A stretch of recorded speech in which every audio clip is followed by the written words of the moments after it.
अच्छा जी, ये देखें, ये एटॉमिक स्ट्रक्चर है और इसमें जो टॉपिक्स हैं वो इलेक्ट्रॉनिक कॉन्फ़िगरेशन से रिलेटेड हैं और आयोनाइजेशन एनर्जी से रिलेटेड है। ठीक है, तो पहले एमसीक्यूज को डिस्कस करते हैं। आप लोगों को मैंने कहा था आप सॉल्व करके रखिएगा, अभी आप सेल्फ असेस करेंगे अपने आप को कि कितने परसेंट आपने ठीक किया है। क्वेश्चन नंबर 1 ये कह रहा है कि which equation represents the first ionization energy of iodine। अब देखिए बेटा, first ionization energy of iodine, तो इसके लिए आपको पता है आयोनाइजेशन एनर्जी ये होती है कि energy required to remove the electron, energy required to remove the electron और फ्रॉम आइसोलेटेड गैसियस एटम। मतलब जब भी आपने इलेक्ट्रॉन रिमूव करना है ना, तो किससे करना है? फ्रॉम आइसोलेटेड गैसियस एटम से करना है, गैसियस एटम से। और इसके रिजल्ट में क्या बनेगा बेटा? पॉजिटिव आयन बनेगा। तो आप देखो ये पहले दो तो गलत है बिल्कुल, इसमें नेगेटिव आयंस बन रहे हैं, these are not the ionization energies, और वैसे भी ये मॉलिक्यूल है, एटम नहीं है। ये देखो सी क्यों रॉन्ग है बेटा? सी इसलिए रॉन्ग है, मैंने आपसे कहा है कि जब भी इलेक्ट्रॉन निकालना है गैसियस एटम, और ये सी क्या लिया हुआ है? मॉलिक्यूल लिया हुआ है भाई, I2 है, तो मॉलिक्यूल से इलेक्ट्रॉन नहीं निकलता। तो बड़े आसानी से आप आंसर तक पहुंच जाएंगे, डी इज द आंसर।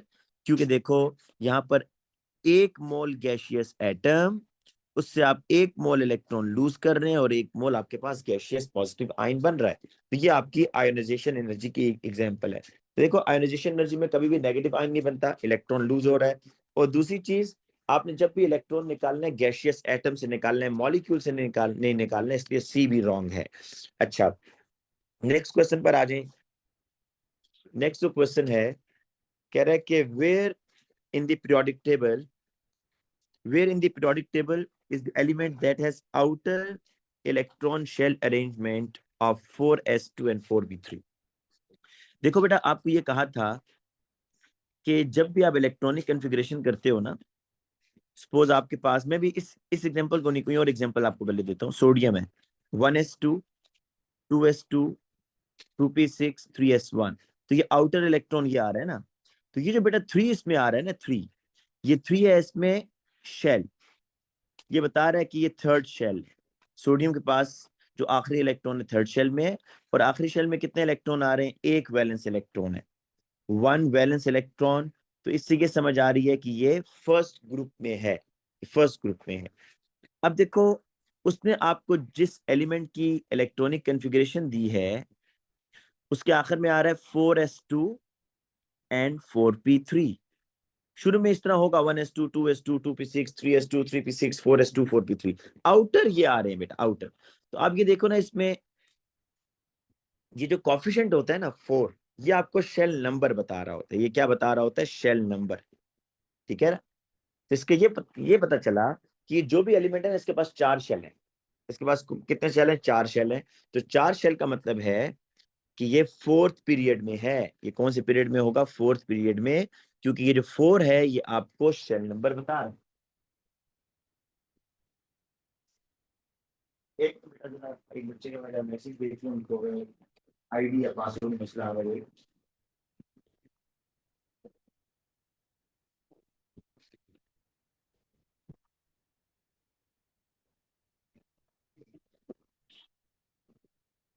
अच्छा जी। अच्छा, अब देखें, ये तो हो गया शेल नंबर। अब आपने देखना है कि ग्रुप नंबर बेटा कैसे पता चलता है कि आउटर इलेक्ट्रॉन कितने हैं? ये आपका ना आखिरी शेल है 4s2 और 4p3, this is the last shell. तो इसमें टोटल इलेक्ट्रॉन कितने आ रहे हैं बेटा? ये काउंट कर लो। एस में इलेक्ट्रॉन आ रहे हैं 2, पी में इलेक्ट्रॉन आ रहे हैं 3, तो टोटल इलेक्ट्रॉन है 5। टोटल इलेक्ट्रॉन कितने हैं? 5। तो इसका मतलब ये हुआ कि it belongs to fifth group. 5 electron है ना, 2 + 3, तो 5 इलेक्ट्रॉन का मतलब है कि ये फिफ्थ ग्रुप में है। ठीक है, तो यहाँ 15 इसलिए लिखा है कि उसने ट्रांजिशन एलिमेंट्स को भी बेटा काउंट किया हुआ है, ट्रांजिशन एलिमेंट्स को। तो आप अगर देखें इसके नीचे प्रोडक्ट टेबल गिवन है, तो आपको मैं बता दूं जरा। नहीं, लेकिन बेटा आपको फिफ्थ का मतलब है 15, क्योंकि वो इसमें ट्रांजिशन मेटल भी काउंट कर रहा है ना दरमियान में, तो वो 10 एलिमेंट्स ट्रांजिशन मेटल के काउंट कर रहे हैं, इसलिए फिफ्थ के बजाय 15 आपने सेलेक्ट करना है। तो डी इज द आंसर। ठीक है ना। तो बड़ा सिंपल सा था कि जो आउटर शेल होगा वो पीरियड नंबर बताएगा, 4 shell is the outer shell, चौथा शेल है तो चौथे पीरियड में होगा। और आउटर शेल जो आ रहा है 4s2 और 4p3, इसमें जो टोटल इलेक्ट्रॉन्स आ रहे हैं बेटा वो 5। अच्छा, इसमें बच्चे गलती क्या करते हैं वो सुने। अक्सर बच्चे ये गलती करेंगे कि वो सिर्फ 4p के इलेक्ट्रॉन काउंट कर लेंगे। ये बहुत बच्चों ने गलती की होगी कि वो क्या करते हैं बेटा, वो देखते हैं कि अच्छा ये आखिरी शेल है जी 4p, तो इसके पास 3 इलेक्ट्रॉन है, इसका मतलब है it belongs to third group, मतलब 13, वो ये कर देंगे। नहीं भाई, 4p 4p और 4s ये दोनों आउटर शेल है, तो दोनों के इलेक्ट्रॉन्स को ऐड करना है। नेक्स्ट देखो, the fifth to eighth ionization energy of 4 elements in the period 3 of the periodic table are shown. अच्छा, विच रो रेफर्स टू क्लोरीन। क्लोरीन बेटा किस, देखे आप पीरियोडिक टेबल में देखो ना, तो क्लोरीन आपको इस तरह नजर आ रहा है बेटा।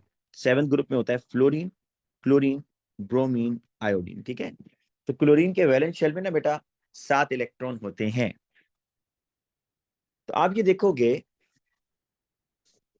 कि क्लोरीन के जो 7 इलेक्ट्रॉन है ना आउटर, वो तो आसानी से निकलेंगे, लेकिन जो फिर इनर शेल वाले इलेक्ट्रॉन है वो थोड़े मुश्किल से निकलेंगे। तो आप सिर्फ ये देखो कि 7th और 8th के दरमियान बिग जंप कहां आ रहा है। अब देखो, अगर ऑप्शन ए को देखो, 5th इलेक्ट्रॉन निकालने के लिए 6000, 6th इलेक्ट्रॉन निकालने के लिए 21000, तो ये बिग जंप है। लेकिन ये पांचवें के बाद बिग जंप आ रहा है, इसका मतलब है एलिमेंट ए पांचवें ग्रुप में है, ये 5th ग्रुप है जी। हम ये ऐसे चले कर रहे हैं, ये 5th ग्रुप में आ रहा है आपका, 5th ग्रुप। अच्छा, अगर आप बी को देखो ना, तो 6000, 8000, 27, यस, ये जो बी है ना बेटा, देखो 6 के बाद बिग जंप आ रहा है ना, 8000 के बाद 27000, तो ये जो बी है ये 6 ग्रुप का एलिमेंट है। अगर आप सी में देखो 6000, 9000, 11000, 33, तो यहाँ बेटा बिग जंप आ रहा है। इसका मतलब है कि जो सी है ना, इसके 7 इलेक्ट्रॉन आसानी से निकल रहे हैं। तो 7th ग्रुप में कौन होगा, डेफिनेटली क्लोरीन ही है। तो ये बेटा आपका 7th ग्रुप है और सी इज द राइट आंसर। सी आपका बेटा आंसर होगा इसका। ठीक है ना, सी इज द आंसर। डी में देखो क्या आ रहा है बेटा, डी में कोई भी नहीं है, ना 5th 6 के दरमियान, ना 6 7 के दरमियान, ना 7th और 8 के दरमियान। इसका मतलब है डी जो है ये पहले 4 ग्रुप में से कोई होगा। अच्छा, नेक्स्ट क्वेश्चन पर आते हैं जी। कह रहा है कि what number of proton, neutron and electron are present in iron. देखो आयरन जो होता है ना बेटा 2654। अगर आप एटम की बात करो ना, तो 26 प्रोटॉन्स हैं, 26 इलेक्ट्रॉन्स हैं, और 54 माइनस 26, 28 न्यूट्रॉन्स हैं। लेकिन यहां पर बात हो रही है आयरन 3+ की भाई। ठीक है, तो अब इसके पास देखो 26 प्रोटॉन्स, लेकिन लॉस ऑफ 3 इलेक्ट्रॉन हो गया ना, तो अब 26 इलेक्ट्रॉन नहीं होंगे, 23 इलेक्ट्रॉन्स होंगे। और 54 माइनस 26, 28 न्यूट्रॉन्स। तो देखो 26 प्रोटॉन, 28 न्यूट्रॉन्स और 23 इलेक्ट्रॉन, तो A is the right answer. ठीक है। अच्छा, नेक्स्ट देखिए question number 5। The graph shows successive ionization energies. Successive ionization ये होती है बेटा कि एक ही एटम से आप पहले एक इलेक्ट्रॉन, फिर उसी से दूसरा, फिर तीसरा, फिर चौथा, एक ही एटम से सारे इलेक्ट्रॉन आप निकाल रहे हैं। दो ग्राफ बेटा आपको नजर आ रहे हैं, एक उसने डॉटेड लाइन से शो किया और एक उसने प्लेन लाइन से। Both elements are in period 3। Period 3 के एलिमेंट्स कौन से होते हैं, मैं लिख देता हूं यहाँ पर। Sodium, magnesium, aluminium, silicon, phosphorus, sulphur, chlorine, argon, ये थर्ड पीरियड के एलिमेंट्स। अब देखो, अगर आप एलिमेंट वाई को देखो ना, जो प्लेन लाइन से बेटा, जो प्लेन लाइन से, element Y is the plain line. मैं रेड कलर से चलेगा, एलिमेंट वाई। देखो बेटा, पहला इलेक्ट्रॉन निकालने के लिए इतनी एनर्जी, सेकंड के लिए ज्यादा, थर्ड के लिए और ज्यादा, फोर्थ के लिए और ज्यादा, फिफ्थ के लिए और ज्यादा। ए एनर्जी बढ़ रही है ना, एनर्जी बढ़ती जा रही है। ये देखो एनर्जी बढ़ती जा रही है। लेकिन आप ये देखो कि जब पांचवें से छठा इलेक्ट्रॉन आपने निकाला, तो ये बिग जंप नहीं नजर आ रहा, क्या बिग जंप आ रहा है। जब पांचवें से अब छठे इलेक्ट्रॉन में गए हैं ना, तो बिग जंप आ रहा है, और फिर आहिस्ता आहिस्ता आगे एनर्जी बढ़ रही है, छठा इलेक्ट्रॉन, सातवां, आठवां, लेकिन ये बेटा बिग जंप आ रहा है, दिस इज बिग जंप। इसका मतलब ये हुआ कि जो प्लेन लाइन वाला एलिमेंट है ना वाई, ये फिफ्थ ग्रुप में है। कौन से ग्रुप में है भाई? फिफ्थ ग्रुप में। और अगर आप डॉटेड लाइन को बेटा देखो ना, जो डॉटेड लाइन वाला है, उसके देखो पहले 7 इलेक्ट्रॉन आसानी से निकल रहे हैं, सातवें से जो आठवां इलेक्ट्रॉन है ना, वो बड़ा जंप आ रहा है। तो एलिमेंट एक्स सेवेंथ ग्रुप में है बेटा। ये बात समझ आइए, पहले ये बताएं, ये दोनों बातें समझ आई आपको? जी बेटा, जी बेटा जी सर। बताइएगा। अच्छा, अब जरा आगे चलते हैं, अब जरा आगे चलते हैं कि दो एलिमेंट्स हैं, दोनों पीरियड 3 के हैं, दोनों एलिमेंट्स पीरियड 3 के हैं, ये मतलब पीरियड 3 है। उसमें जो एलिमेंट वाई है, जो कि मैंने रेड कलर से मार्क किया है, उसमें आप देखो फिफ्थ और सिक्स में बिग जंप आ रहा है। इसका मतलब वो फिफ्थ ग्रुप में है, उसके 5 इलेक्ट्रॉन निकालना आसान है, छठा इलेक्ट्रॉन निकालना मुश्किल है। It means six electron is present in the inner shell. और जो डॉटेड लाइन से शो कर रहा है, उसमें आप बिग जंप देखें, सेवंथ और एट के दरमियान नजर आ रहा है। इसका मतलब ये हुआ कि वहां पर जो आपका पहले 7 इलेक्ट्रॉन है वो आसानी से निकल रहे हैं, आठवें इलेक्ट्रॉन के लिए बहुत ज्यादा एनर्जी है। Which statement is correct? N atom of x needs one extra electron. बड़ा कह रहा है जो एक्सएल है ना, इसको एक एक्स्ट्रा इलेक्ट्रॉन चाहिए अपना शेल कंप्लीट करने के लिए, और एटम ऑफ वाई को 3 एक्स्ट्रा इलेक्ट्रॉन चाहिए। क्या कहते हैं ऑप्शन ए के बारे में? ठीक है गलत है भाई? ऑप्शन ए, ठीक है सर। ठीक है option sir. A is the right answer. Sir क्योंकि सर एलिमेंट, जी बेटा, जी बेटा बोलो, हेलो। अच्छा, अच्छा बी सी डी देखते हैं। An atom of element Y, कह रहा है कि वाई जो है ना has 5 electron in 3 p shell. नहीं भाई, देखो वाई आपका ना, वाई आपका फास्फोरस है, राइट? वाई आपका फास्फोरस है, इसके पास 15 इलेक्ट्रॉन होते हैं। तो 1s2, 2s2, 2p6, 3s2 and 3p3। तो ये आउटर शेल है ना भाई। वो कह रहा है atom of element Y has 5 electrons in 3p। नहीं, 5 इलेक्ट्रॉन 3p में नहीं है, 3p में तो 3 इलेक्ट्रॉन्स हैं, इसलिए ये स्टेटमेंट होगी रॉन्ग।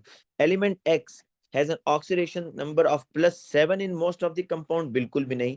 एलिमेंट एक्स जो है मतलब क्लोरीन, उसकी ऑक्सीडेशन स्टेट ज्यादातर कंपाउंड में -1 होती है, +7 भी होती है, लेकिन वो आपको रेडॉक्स में बताऊंगा बहुत कम कंपाउंड्स में, मोस्टली नहीं होती। वो कह रहा है most of the compound.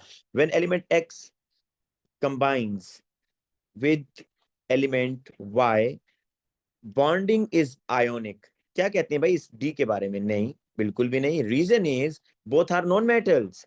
Phosphorus भी नॉन मेटल है बेटा, क्लोरीन भी नॉन मेटल है।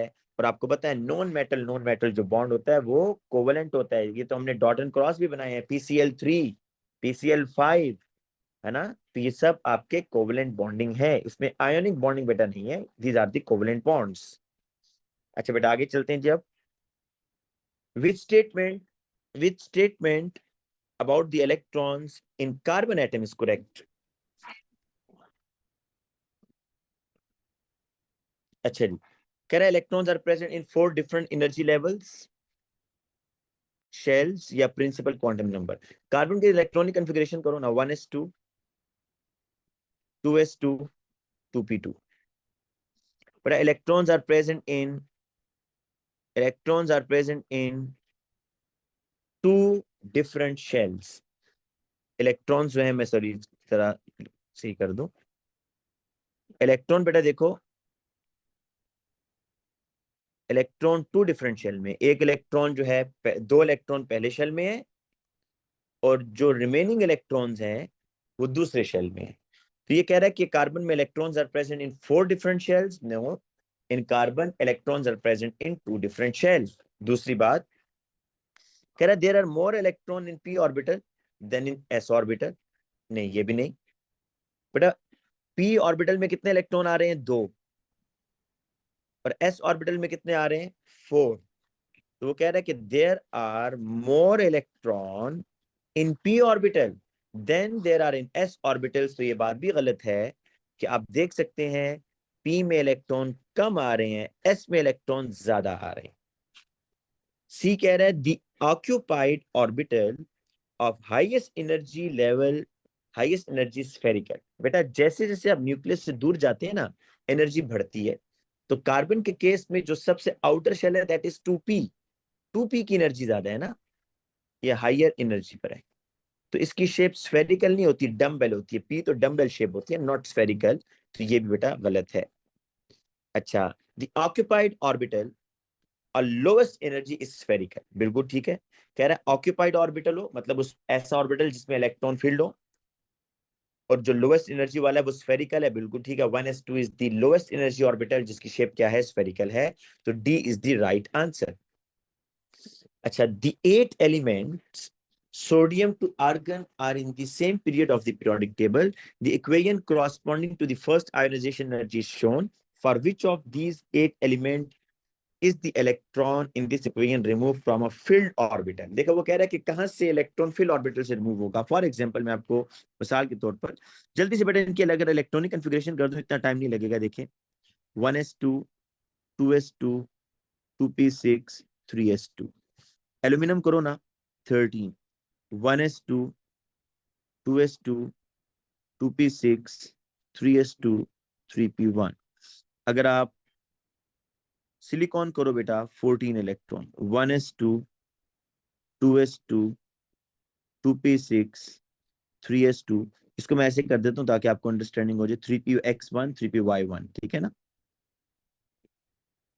अच्छा, फिर आगे आ जाओ जी। सिलिकॉन के बाद है फास्फोरस, 15 इलेक्ट्रॉन, 1s2, 2s2, ये बेटा आ जाएगा आपका 2p6, ये आ जाएगा जी 3s2, और ये आ जाएगा जी 3p3। फिर आ जाएगा बेटा आपका sulphur, 16 electron, 1s2, 2s2, 2p6, 3s2, 3p4। अच्छा, फिर आएगा बेटा आपका क्लोरीन, 1s2, 2s2, ये आ जाएगा जी 2p6, देन आ जाएगा जी 3s2, देन आ जाएगा जी 3p5। और आर्गन बेटा सारा फिल होगा, राइट, आर्गन तो सारा फिल होगा। अब जरा देखो, कह रहे हैं कहां से इलेक्ट्रॉन जो है वो फील्ड ऑर्बिटल से निकलेगा। अगर आपने मैग्नीशियम से इलेक्ट्रॉन निकालने हैं, तो मैग्नीशियम से इलेक्ट्रॉन कहां से निकलेगा बेटा, बोलो जरा एक मिनट, कहां से इलेक्ट्रॉन रिमूव होगा। हाँ, 3s2। 3s2। फील्ड है या हाफ फील्ड है, फील्ड ऑर्बिटल है ना, तो इसका मतलब है कि कह रहा है किन 8 एलिमेंट में से कौन कहां से इलेक्ट्रॉन फील्ड ऑर्बिटल से निकलेगा, मैग्नीशियम से। अगर आप एल्यूमिनियम से निकालो तो एल्यूमिनियम से इलेक्ट्रॉन फील्ड ऑर्बिटल से निकलेगा, या जो पार्शियली फील्ड है वहां से निकल रहा है, या सॉरी जो हाफ फील्ड है 3p1, 3px1 है ना। अगर ऑर्बिटल को कहें कि तो ये ऑर्बिटल हाफ फील्ड है। ऑर्बिटल फुल फील्ड कब होता है, जब दो इलेक्ट्रॉन हो। और ऑर्बिटल हाफ फील्ड कब होता है, जब, इसको मैं ऐसे बना देता हूँ, ये 3p1 है जी। तो यहां से जो इलेक्ट्रॉन निकलेगा बेटा वो यहां से निकलेगा, फुल ऑर्बिटल से नहीं निकल रहा, तो इसलिए ये तो नहीं है। सिलिकॉन में अगर आप देखो, सिलिकॉन में बेटा इलेक्ट्रॉन कहां से निकलेगा बेटा, जहरी बात है, ये 3px या 3py से, तो ये भी फुल ऑर्बिटल नहीं है, फील्ड फील्ड ऑर्बिटल नहीं है। अगर आप फास्फोरस के देखो, तो फास्फोरस से इलेक्ट्रॉन कहां से निकलेगा भाई, जल्दी से बताओ शाबाश, फील्ड ऑर्बिटल से या हाफ फील्ड से। हाँ, यहाँ पे हाफ हाफ। फील्ड से। ये भी नहीं है, वो कह रहा है आपने वहां से बताना है जहां फील्ड ऑर्बिटल है। लेकिन अगर आप सल्फर से देखो बेटा, सल्फर से इलेक्ट्रॉन कहां से निकलेगा बताओ, ये 3p इज द आउटर, यहाँ पर कहां से निकालोगे। जो 3p के अंदर भी आप देखो ना, आपको एक ऑर्बिटल फुल फील्ड नजर आ रहा है, मुझे फुल और फील्ड दो है इसमें, ऑर्बिटल मतलब कहां से निकलेगा बेटा, मुझे फुल फील्ड है। 3px। जैस जो फुल फील्ड है वहां से निकलेगा। तो सल्फर से फुल फील्ड से निकल रहा है। इसी तरीके से आप देखोगे बेटा क्लोरीन जो है ना, उसमें से आप ये जो फुल फील्ड ऑर्बिटल है 3px, 3py, यहां से इलेक्ट्रॉन निकालोगे। सेम फॉर द आर्गन, क्योंकि आर्गन भी फुल फील्ड है। तो आपका आंसर होगा magnesium sulphur chlorine argon, magnesium sulphur chlorine argon only.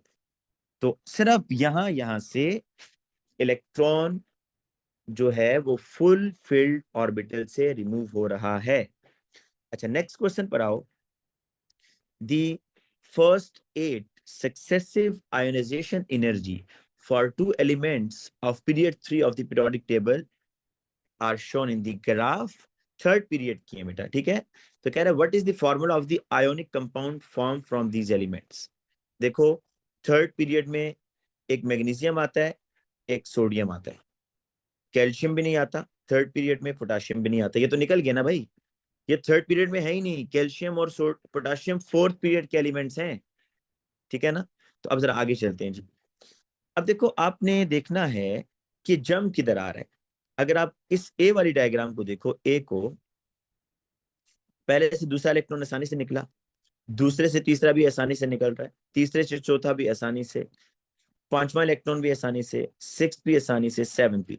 Seventh के बाद जो आठवां इलेक्ट्रॉन है वो बहुत मुश्किल से निकल रहा है, बिग जंप। इसका मतलब ये होगा कि ये जो भी एलिमेंट है ये सेवंथ ग्रुप में है। सेवंथ सेवंथ ग्रुप का एलिमेंट क्या होगा जी? क्लोरीन होगा, क्योंकि थर्ड पीरियड उसने बताया हुआ है ना आपको, थर्ड पीरियड है, थर्ड पीरियड और सेवंथ, तो आप इसको देखेंगे क्लोरीन है। अगर आप बी डायग्राम को देखो तो ये देखो, ये फर्स्ट आयोनाइजेशन एनर्जी, पहला इलेक्ट्रॉन सर आसानी से। जी बेटा, सर जंप 6 के बाद नहीं आ रहा, देखिए हमारा स्टार्ट 1 से हो रहा है, तो उसके मुताबिक देखे तो 6 पे जाके आ रहा है। कहाँ बेटा, ये देखे ना, मुझे तो सेवंथ के बाद जंप नजर आ रहा है भाई। ये सेवंथ से एट्थ इलेक्ट्रॉन में आपको ये बड़ा जंप नहीं नजर आ रहा है? ये वाला ये बड़ा जंप है, या सर बेटा, लेकिन या स्टार्ट बेटा तो वो ये वाला 1 बड़ा से हो जंप है? रहा है, स्टार्ट 1 से हो रहा है सर। बेटा अब जरा दोबारा क्वेश्चन करें, शाबाश, मुझे आपका क्वेश्चन बिल्कुल समझ नहीं आया है। फिर जरा पूछें, क्या पूछ रही है? सर मैं कह रही हूँ कि ये ग्रुप 6 से नहीं होना चाहिए, क्योंकि जो हमारे इलेक्ट्रॉन है वो 1 1 2 3 4 गिने तो 6 लूज हो रहे हैं। बेटा देखो, ये पहला इलेक्ट्रॉन निकला, सेकंड इलेक्ट्रॉन, ये थर्ड, ये फोर्थ, ये फिफ्थ, ये सिक्स्थ, ये सेवंथ। मुझे ये बताओ, इन सेवंथ इलेक्ट्रॉन्स के दरमियान की जंप आपको नजर आ रहा है, बड़ा जंप? नहीं सर। लेकिन जब सेवंथ के बाद मैं एट्थ इलेक्ट्रॉन रिमूव करता हूं, तो फिर मुझे जंप नजर आ रहा है, एक बड़ा जंप। तो उससे सिर्फ मुझे ये बताओ कि ये जो ग्राफ है ये किस एलिमेंट के लिए होगा? क्या ये क्लोरीन के लिए होगा, या आप जो कह रही हैं सल्फर, ये सल्फर के लिए होगा? आप क्या कहती हैं, क्लोरीन के लिए होना चाहिए, सल्फर के लिए होना चाहिए? Sir chlorine. क्लोरीन ना। तो फिर सिक्स क्यों कह रही है बेटा आप? ये सेवंथ ग्रुप, क्योंकि सेवंथ इलेक्ट्रॉन के बाद जंप आ रहा है, मतलब ये हुआ कि सात इलेक्ट्रॉन को रिमूव करना बड़ा आसान है, लेकिन जो आठवां इलेक्ट्रॉन था which is closer to the nucleus, उसको रिमूव करना मुश्किल हो रहा है ना। तो इसलिए ये तो हो गया क्लोरीन। अब अगर आप बी डायग्राम में देखें, तो बी डायग्राम में आपको थोड़ा ध्यान से देखना पड़ेगा। ये देखो, ये ये एनर्जी लेवल बढ़ा, ये एनर्जी लेवल बढ़ रहा है जी, ये एनर्जी लेवल बढ़ रहा है। लेकिन सबसे बड़ा जंप आपको क्या ये देखने को मिल रहा है? देखो इधर, ये ज्यादा शार्प नहीं है बेटा, एनर्जी जो यहाँ पर चेंज हो रही है। देखो अब जरा मैं इसको क्लियर करता हूँ, फिर देखना। इसका क्या मतलब हुआ? कौन सा इलेक्ट्रॉन निकालना मुश्किल है जी इस बी से?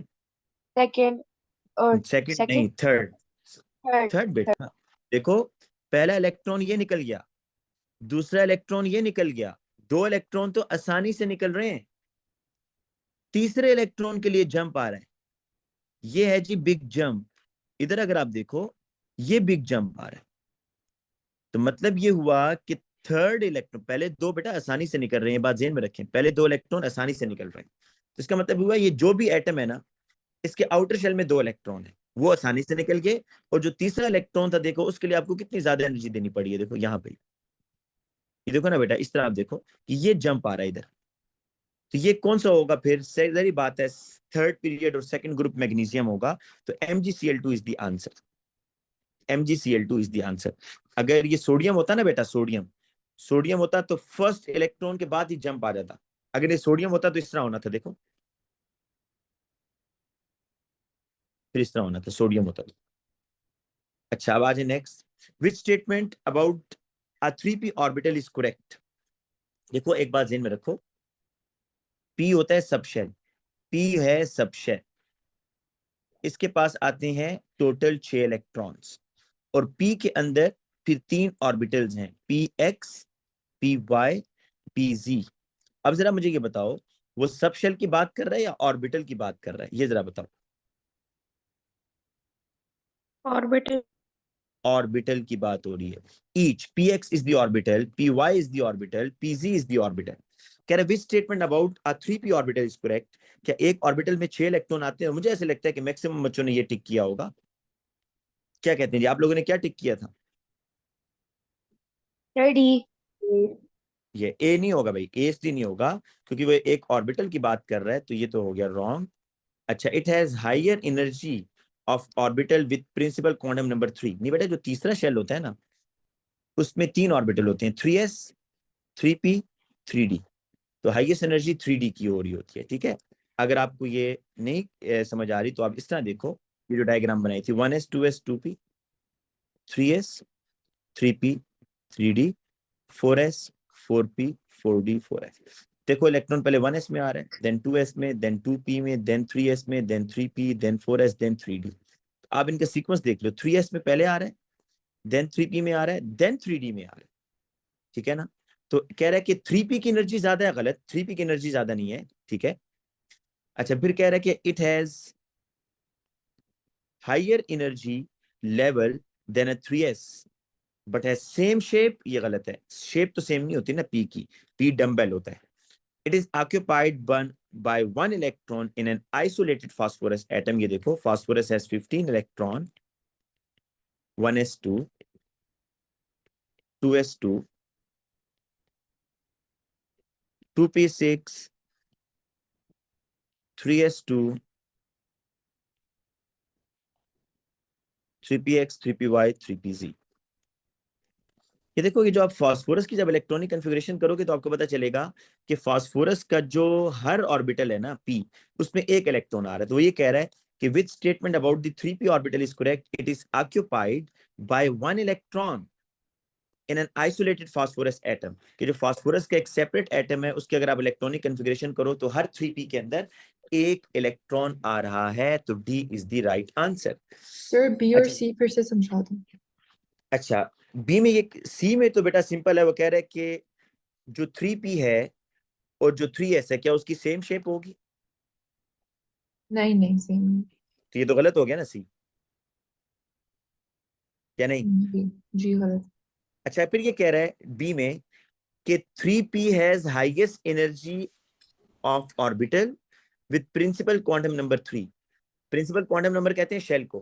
कह रहा है जो तीसरा शेल है ना, तीसरा शेल, उसमें 3p की हाईएस्ट एनर्जी है। तीसरे शेल में बेटा कितने सब शेल आते हैं, बोलो?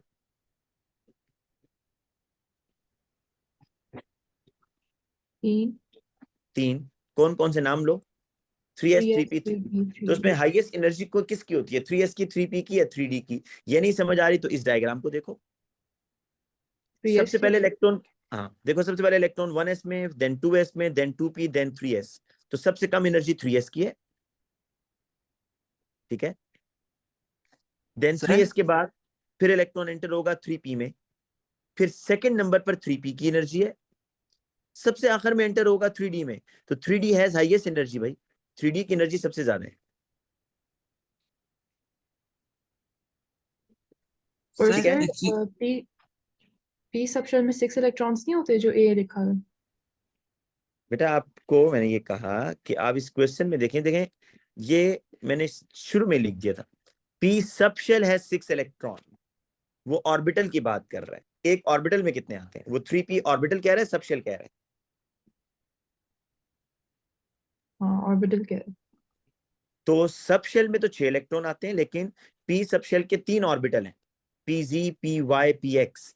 तो each orbital can accommodate 2 electron ना। ऑर्बिटल में तो 6 इलेक्ट्रॉन नहीं आते, इसलिए ये रॉन्ग है।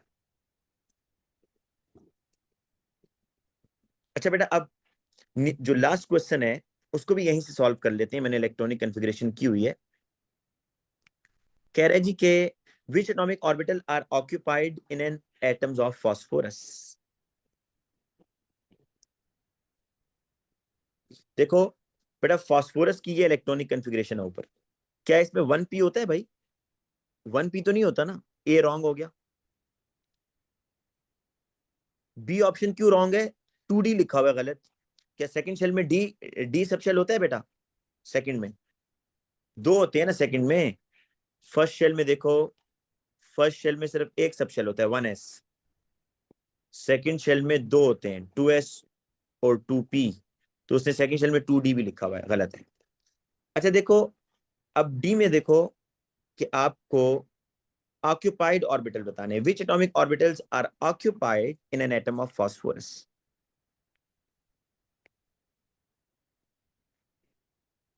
चलो मैं इसको, सर ऑक्यूपाइड मतलब उसके अंदर इलेक्ट्रॉन्स होने चाहिए। यस,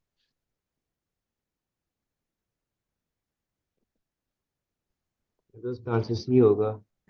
सी होगा, जरी बात है, क्योंकि ये भी गलत है ना, इसमें 3D तो होता नहीं है फास्फोरस में। क्या फास्फोरस की इलेक्ट्रॉनिक कन्फिगरेशन में 3D आ रहा है? No sir. बताओ। नहीं नहीं सर। आ रहा। तो इसमें देखो 2s, ये है जी आपका 2s, देन 2p, ये 2p है, एंड देन 3s, ये आपके ऑक्यूपाइड हैं। These are the occupied orbital, तो ये आपका आंसर है। ठीक है, अब आ जाए बेटा कुछ स्ट्रक्चरल क्वेश्चन के ऊपर। सर कह रहे, ऑक्यूपाइड का मतलब field orbitals. Yes, filled orbital, बिल्कुल। occupied mean field orbitals. In the periodic table, the p block element contain elements whose outer electrons are found in the p subshell. कह रहा है जी periodic table को ना हमने चार ग्रुप्स में divide किया हुआ है, s, p, d और f।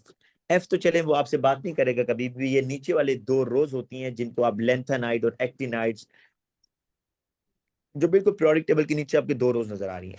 डी आपको पता है ट्रांजिशन मेटल होते हैं, जिनमें आउटर इलेक्ट्रॉन 3D में एंटर हो रहा होता है, वो डी ब्लॉक है। एस आपके पास होते हैं ग्रुप 1 ग्रुप 2 के, ग्रुप 1 ग्रुप 2, ये एस ब्लॉक है, क्योंकि इसमें जो आउटर इलेक्ट्रॉन है वो एस सबशेल में एंटर हो रहा होगा। जो आपके बेटा ग्रुप 3 से लेकर ग्रुप 8 तक जो एलिमेंट्स है ना, उनको आप पी ब्लॉक कहते हैं, क्योंकि आप अगर उनकी इलेक्ट्रॉनिक, जिस तरह कार्बन है ना, कार्बन की आप इलेक्ट्रॉनिक कन्फिग्रेशन करें ना, तो आउटर इलेक्ट्रॉन किस सब शेल में आ रहा है? आउटर इलेक्ट्रॉन बेटा आपका आ रहा है पी सब शेल। तो carbon belongs to P block. तो कह रहे हैं in the periodic table the p block contain element whose outer electron are found in the p subshell. Element in the p block shows a general increase in the first ionization energy as the atomic number increases. Draw the shape of a p orbital. क्या उसने कहीं specify किया जी px बनाएं, py बनाएं या pz बनाएं? बताएं। No sir. Sir बस जिस तरह मर्जी बना दो, इस तरह बना दो, आप इसको वर्टिकल पोजीशन पर ऐसे बना दो, एक ही बात है। ठीक है, तो आपने ये बना दिया। Write an equation for the first ionization energy of silicon. अब सिलिकॉन की बेटा फर्स्ट आयोनाइजेशन एनर्जी आपको बताया हुआ है कि जब भी आप किसी एलिमेंट से इलेक्ट्रॉन को रिमूव करेंगे तो your element must be in gaseous atomic form. तो सिलिकॉन गैसियस फॉर्म में होगा, और Si1+ गैस, और ये एक इलेक्ट्रॉन लूज होगा। ये आपने बताना है जी। Why there is a general increase in the first ion? मेरा नहीं ख्याल कि इस क्वेश्चन को हमें डिस्कस भी करना चाहिए जी। बेटा सबको पता है ये क्वेश्चन, इसका आंसर? Yes sir. देखें, जी बहुत दफा सर। ये डिस्कस हुआ है। जी sir. General increase, general increase का मतलब ये होता है कि आपने ग्रुप 2 ग्रुप 3 और ग्रुप 5 और ग्रुप 6 के एलिमेंट को कंसीडर करना है या नहीं करना, वो जो डिप आ रहे हैं? No sir. नो नहीं सर। करना नहीं, सर। उनको नहीं बताना, उनको नहीं बताना। आपने देखना है कि उमूमी तौर पर जो एलिमेंट्स हैं उनमें आयोनाइजेशन एनर्जी क्या हो रही है, बढ़ रही है, कम हो रही है। तो आप अगर देखो बेटा, लिथियम, अच्छा पीरियड 3 की बात कर रहा है, ये है जी आपका sodium, magnesium, aluminium, silicon, phosphorus, sulphur, chlorine, argon. बेटा बताएं, शेल्स, पीरियड्स में शेल चेंज होते हैं या नहीं होते? नहीं सर। नहीं, जब शेल्स चेंज नहीं होंगे तो शील्डिंग इलेक्ट्रॉन्स भी अनचेंज होंगे। Shielding electrons remain unchanged. Atomic size बेटा डिक्रीज हो रहा होता है, क्योंकि न्यूक्लियर पुल बढ़ रही है। देखो सोडियम हैज 11 प्रोटॉन, 12, 13, 14, 15, 16, 17 और 18। अब इसको बेटा लिखना स्टार्ट करते हैं कि फ्रॉम लेफ्ट टू राइट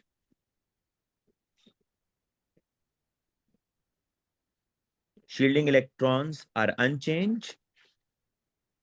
अच्छा, मैं एक वर्ड लिखता था ना पहले कि shielding electrons are approximately constant. अब आपको इसका मतलब समझ आ जाना चाहिए बेटा कि तकरीबन, मैं कहता था कि शील्डिंग इलेक्ट्रॉन्स कांस्टेंट है, वो तकरीबन का वर्ड इसलिए यूज करता था कि क्या मैग्नीशियम और एल्यूमिनियम में शील्डिंग इलेक्ट्रॉन्स कांस्टेंट होते हैं या इसमें थोड़े सा फर्क आ रहा होता है? बताओ बताओ भाई, मैग्नीशियम और एल्यूमिनियम के अंदर शील्डिंग इलेक्ट्रॉन्स क्या एग्जैक्टली एक जैसे हैं या दो इलेक्ट्रॉन्स का डिफरेंस आ रहा होता है जब आप 1s2 2s2 वाली इलेक्ट्रॉनिक कॉन्फ़िगरेशन करते हैं? तब आता है। होता है। आता है ना? तो इसलिए हम ये वर्ड लिख देते हैं तो ये ज्यादा अच्छा होता है कि shielding electrons are approximately constant, के तकरीबन कांस्टेंट है। सिर्फ अगर आप इन दोनों को छोड़ देना तो फिर तो कांस्टेंट है। तो मैग्नीशियम और एल्यूमिनियम में भी कोई बहुत बड़ा डिफरेंस नहीं आ रहा शील्डिंग इलेक्ट्रॉन्स का, सिर्फ दो इलेक्ट्रॉन्स का डिफरेंस आ रहा है क्योंकि सब शेल चेंज हो रहा होता है वहां पर। तो इसलिए shielding electrons are approximately constant. Nuclear pull क्या हो रहा है भाई? Nuclear pull increases, number of proton बढ़ रहे हैं, तो एटॉमिक साइज क्या होगा? डिक्रीज होगा। Atomic size decreases, so stronger attraction stronger attraction on valence electron, therefore ionization energy increases। ionization energy बेटा बढ़ेगी, ठीक है? अच्छा, ये तो बेटा बहुत दफा डिस्कस हो चुका है, इसलिए अब आगे चलते हैं।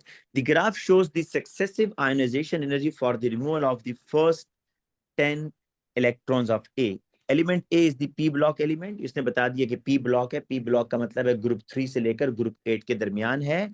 Graph shows a successive ionization energy for the removal. देखो बेटा, ये पहला इलेक्ट्रॉन निकालने के लिए एनर्जी, सेकेंड इलेक्ट्रॉन निकालने के लिए ये, थर्ड इलेक्ट्रॉन निकालने के लिए ये, फोर्थ इलेक्ट्रॉन निकालने के लिए ये,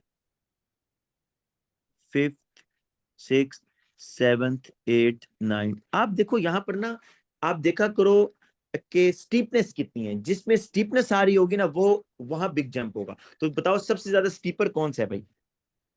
स्टीपर भी हो और बिग जंप भी हो। हाँ जी बेटा, या स्टीपर 3 और या बिग 4 जंप के कहां दरमियान। नजर?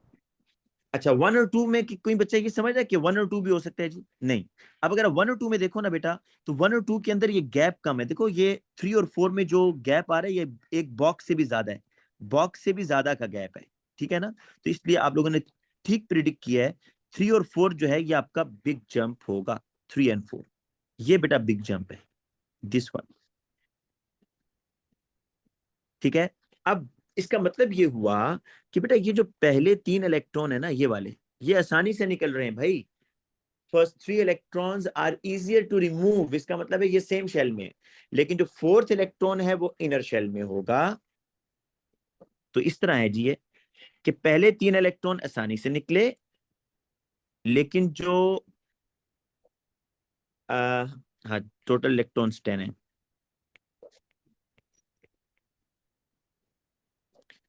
बेटा। ये पहले 3 इलेक्ट्रॉन आसानी से निकल गए, लेकिन ये जो इनर शेल वाला इलेक्ट्रॉन है ये मुश्किल से निकल रहा है। मतलब फोर्थ आयोनाइजेशन एनर्जी इसका बहुत हाई होगी। तो बताएं जी, state and explain the group of the periodic table that element A belongs.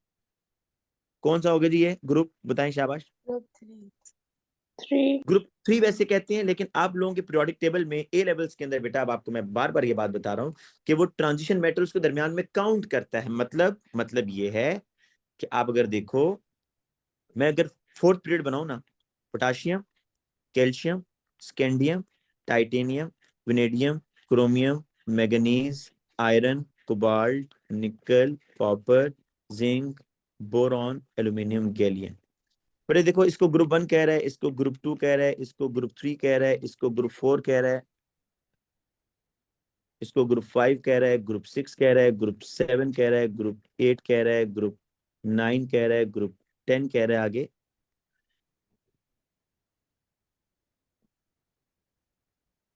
3 4 5 6 7 8 9 10 11 12, yes, यहाँ तक 12 हो गया, राइट? अब ये ग्रुप 3 था ना, तो इसको आप ग्रुप 13 बोल रहे हो, जिसको आप ओ लेवल्स में ग्रुप 3 बोलते थे ना। बोरोन एल्यूमिनियम ग्रुप 3 होता था ना। ग्रुप 13 क्यों कह रहे हो बेटा? क्योंकि ये दरमियान में आपके 10 पीरियोडिक टेबल के एलिमेंट्स काउंट, ट्रांजिशन मेटल्स के जो एलिमेंट्स है वो कंसिडर कर रहा है। तो इसलिए आप कह दोगे ग्रुप 3 या ग्रुप 13। ग्रुप 13 का हो तो ज्यादा बेहतर होगा। और आप ये बताओगे कि कैसे पता चला? Big jump, big jump between the third and fourth ionization energy. Big jump between third and fourth ionization energy values. ठीक है, या आप ये भी कह सकते हो कि fourth electron is present in the inner shell, इसलिए आपको पता चल गया कि आउटर शेल में 3 electron, it belongs to third group. अच्छा बेटा, इसमें आ जाए क्वेश्चन पर, बहुत ही आसान क्वेश्चन है। आपको एक सोर्स दिया हुआ है जहां से इलेक्ट्रॉन, प्रोटॉन और न्यूट्रॉन्स भी निकल रहे हैं। वो कह रहा है न्यूट्रॉन्स को भी आपने बेटा बताना है। ये देखो ना, नीचे क्वेश्चन में बताया हुआ है। तो न्यूट्रॉन्स आपको पता है वो बिल्कुल इफेक्ट नहीं होंगे, वो सीधे जाएंगे। ये न्यूट्रॉन्स आ गए आपके पास।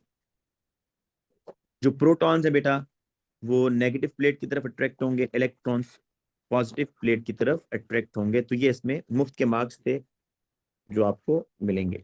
अच्छा, ये देखिए क्रिप्टॉन। क्रिप्टॉन की इलेक्ट्रॉनिक कन्फिग्रेशन करते हैं ना जी। क्रिप्टॉन की इलेक्ट्रॉनिक कन्फिग्रेशन 36 इलेक्ट्रॉन है जी। 1s2, 2s2, 2p6, 3s2, 3p6, 4s2। अच्छा, इसको मेरे ख्याल में हमें वो बना लेना चाहिए। 1s, 2s, 2p, 3s, 3p, 3d, 4s, 4p, 4d, 4f, 5s, 5p, 5d, 5f, 6s, 6p, 6d, 6f। पहले इलेक्ट्रॉन इधर आएगा, फिर इधर, फिर इधर, फिर इधर, फिर इधर, फिर इधर। अब 36 इलेक्ट्रॉन पूरे करने जी क्रिप्टॉन के।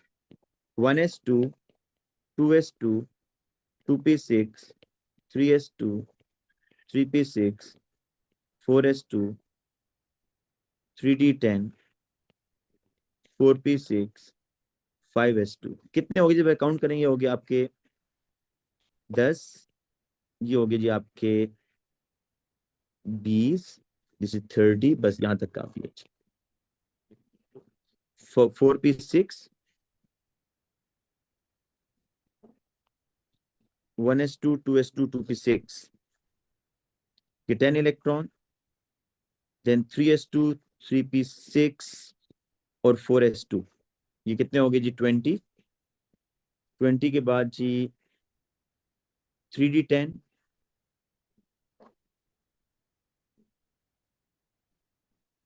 ये 30 हो गए, और ये हो गए जी 36। ठीक है जी, पूरे हो गए ना 4p6 तक। अब आपसे वो ये कह रहा है कि आपने बताना है, क्या जी इसका क्वेश्चन जरा पढ़ लें। कह रहा है कि नंबर ऑफ ऑर्बिटल्स बताएं, इसमें एस के कितने ऑर्बिटल आ रहे हैं? एस के कितने आ रहे हैं? इधर मैं इसको बेटा मार्क करता हूँ। ये देखो, एस का एक,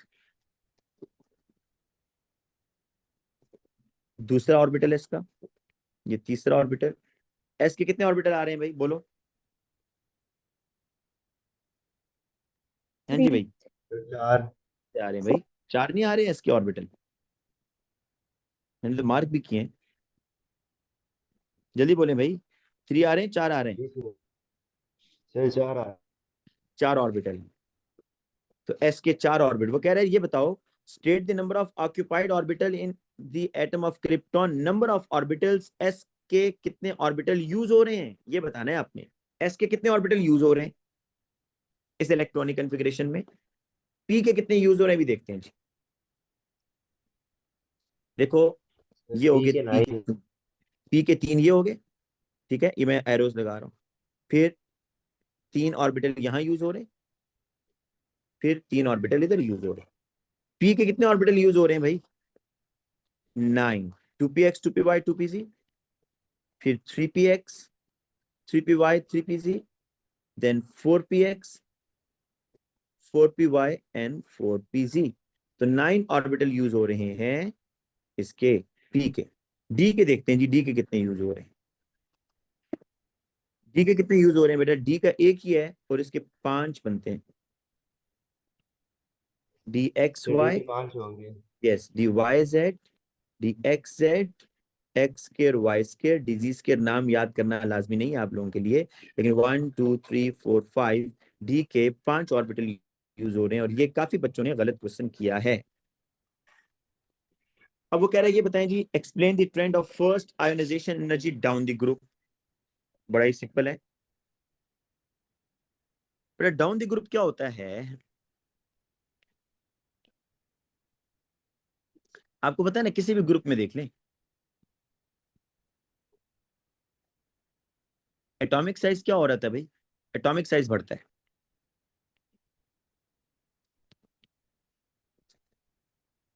एटॉमिक साइज इंक्रीजेस,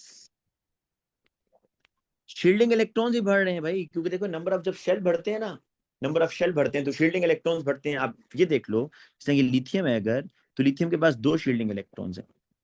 सोडियम को अगर आप देखो तो सोडियम के पास ये 10 शील्डिंग इलेक्ट्रॉन है, इनर इलेक्ट्रॉन्स ना। आउटर शेल और न्यूक्लियस के दरमियान जो इलेक्ट्रॉन है वो आपके इनर इलेक्ट्रॉन है। मुझे डायग्राम फिर एक दफा बना लेने दें ताकि आपको शील्डिंग इलेक्ट्रॉन्स का तो आइडिया हो भाई। ये लिथियम है ना, देखो ये न्यूक्लियस और ये आउटर इलेक्ट्रॉन, 2 शील्डिंग इलेक्ट्रॉन्स हैं। सोडियम में देखो,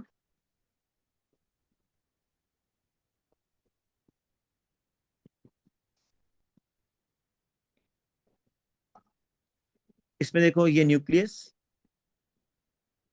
और ये आउटर इलेक्ट्रॉन, तो इसमें देखो आपके पास 10 शील्डिंग इलेक्ट्रॉन है, तो shielding electrons are increasing, shielding electrons increase हो रहे हैं।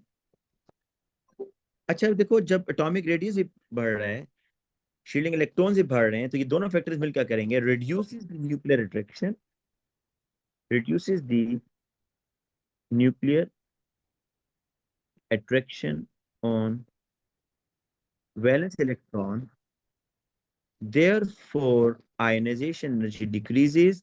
मतलब ये हुआ कि इलेक्ट्रॉन निकालना आसान होता जा रहा है। अब आ जाओ नेक्स्ट, वो कह रहे जी complete the diagram to show the number and relative energies of electron in an isolated silicon. Silicon की इलेक्ट्रॉनिक कॉन्फ़िगरेशन करनी है बेटा, 14 इलेक्ट्रॉन है, 1s2 2s2 2p6 3s2 and 3p2। ये है जी सिलिकॉन की इलेक्ट्रॉनिक कॉन्फ़िगरेशन। इसमें यह ख्याल करना है जो 3p के इलेक्ट्रॉन आएंगे इनको पेयर नहीं करना। आपको एक रूल बताया हुआ था कि जब डीजनरेट ऑर्बिटल्स हों और उसमें एक से ज्यादा इलेक्ट्रॉन फिल करना हो तो electron will remain unpaired with same spin. ठीक है। The diagram shows a type of orbital, state the total number of electrons that exist in all orbitals of this type। ये कौन सी टाइप का orbital है बोलो?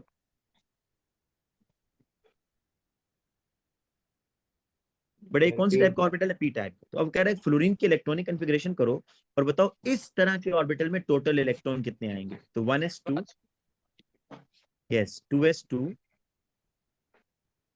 2px, 2py, 2pz, तो 1 2 3 4 5। तो आपको नजर आ रहा है बेटा, पी के अंदर 5 इलेक्ट्रॉन्स आ रहे हैं, 5 इलेक्ट्रॉन्स। सर ठीक आपने है। जो ऊपर कॉन्फ़िगरेशन की उसके अंदर आपने जो है 3s से कहते हैं 3D को क्यों नहीं खुले दिया? रहने का मतलब ये सॉरी नहीं मैं देख 3s से 3p को क्यों दिया? जी बेटा क्या कह रहे हैं? म्यूट भी था।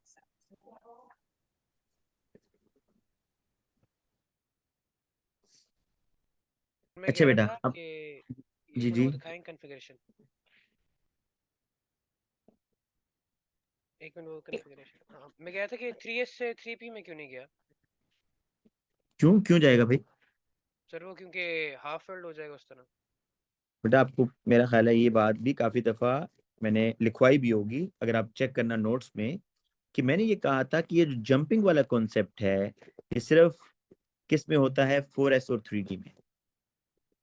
4s और 3d में जंपिंग क्यों होती है जी इलेक्ट्रॉन की? कौन बच्चा आंसर देगा? और बाकी में क्यों नहीं होती? एक रीजन बताएगी, कौन बच्चा बताएगा? एनर्जी गैप बहुत कम होता है। जी, ये दो ऐसे ऑर्बिटल्स हैं, ये दो ऐसे सबशेल्स हैं जिनमें एनर्जी गैप कम होता है, बस इसलिए जंपिंग सिर्फ 4s से 3d में पॉसिबल है। इसके अलावा मैंने आपको बार बार ये बात बताई है, कहीं पर जंपिंग नहीं करवानी। यहां पर क्यों होती है 4s और 3d में? इसलिए होती है कि 4s और 3d के अंदर जो एनर्जी गैप है वो बहुत कम होता है। 4s और 3d में एनर्जी गैप क्या होता है? बहुत कम होता है, जिसकी वजह से 4s का इलेक्ट्रॉन 3d में जंप करता है। ठीक है जी। अब आ जाए नेक्स्ट।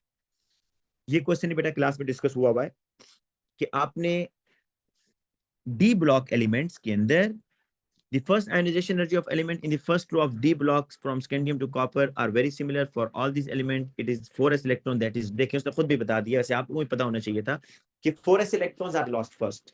कह रहे जी 4s इलेक्ट्रॉन से इलेक्ट्रॉन आप रिमूव करते हैं जब भी ट्रांजिशन मेटल ने आयन बनाना है, 4s electrons are lost first. अब आप बताएं कि जब आपने ट्रांजिशन मेटल से इलेक्ट्रॉन को रिमूव करना है तो आयोनाइजेशन एनर्जी कैसी हो. तो बेटा उसके लिए बेस्ट तरीका है कि आप साइड पर इलेक्ट्रॉनिक कन्फिगरेशन करें. मैं आपको 3-4 एलिमेंट्स की करके दिखाता हूँ. Scandium has 21, 1s2, 2s2, 2p6, 3s2, 3p6, 4s2, 3d1. बेटा इलेक्ट्रॉन कहां से निकलेगा? 4s से.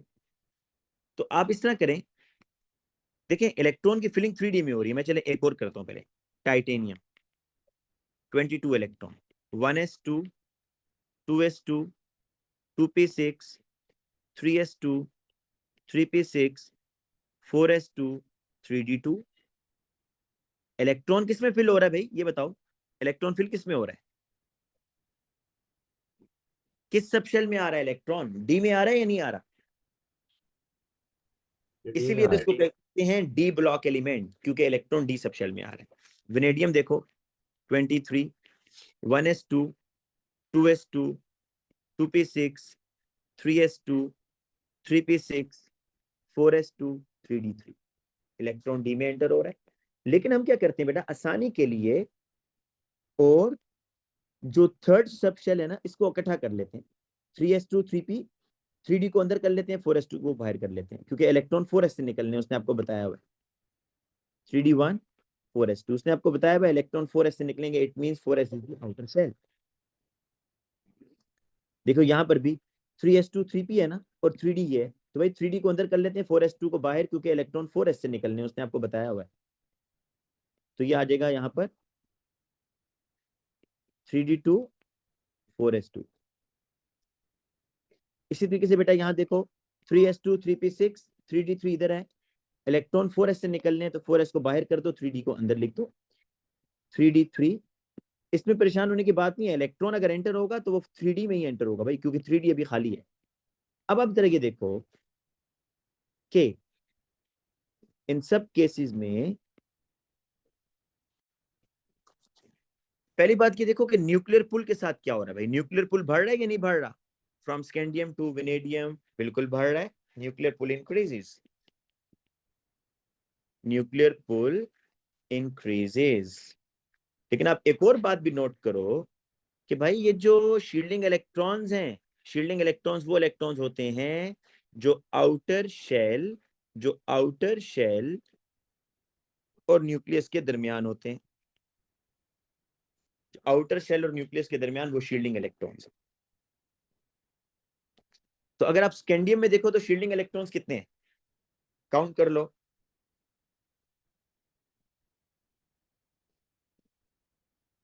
कितने हैं जी शील्डिंग इलेक्ट्रॉन्स? काउंट करें ना. 19. 2 + 2, 10, 12, 18, 19. अगर टाइटेनियम में देखें तो शील्डिंग इलेक्ट्रॉन्स कितने हैं?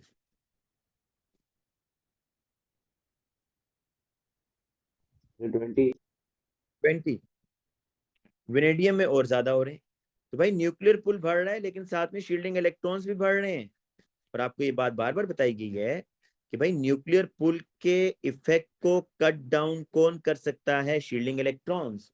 अगर न्यूक्लियर पुल एक एक प्रोटॉन बढ़ता जा रहा है तो शील्डिंग इलेक्ट्रॉन्स भी तो बढ़ते जा रहे हैं, तो ये दोनों एक दूसरे के इफेक्ट को करेंगे कैंसल आउट. ठीक है ना? ये दोनों एक दूसरे के इफेक्ट को क्या करेंगे बेटा? कैंसल आउट करेंगे, क्योंकि नंबर ऑफ प्रोटॉन बढ़ रहे हैं but shielding electrons are also increasing.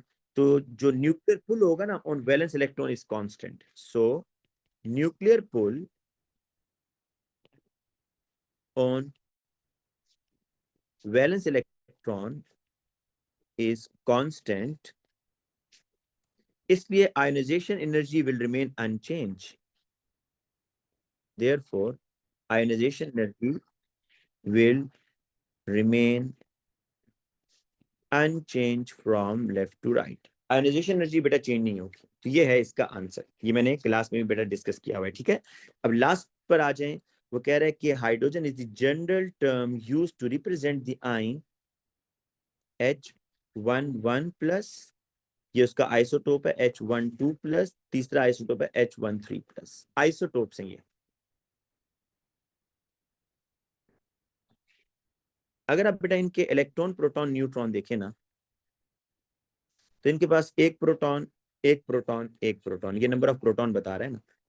लेकिन अगर आप इलेक्ट्रॉन की बात करें तो बेटा इसके पास इलेक्ट्रॉन तो किसी के पास भी नहीं है, 0 0 0, क्योंकि सब +1 में है ना, सब +1 है, इलेक्ट्रॉन किसी के। लेकिन न्यूट्रॉन की बात करें तो पहले वाले में नो न्यूट्रॉन, 1 - 1 0 आ जाएगा ना।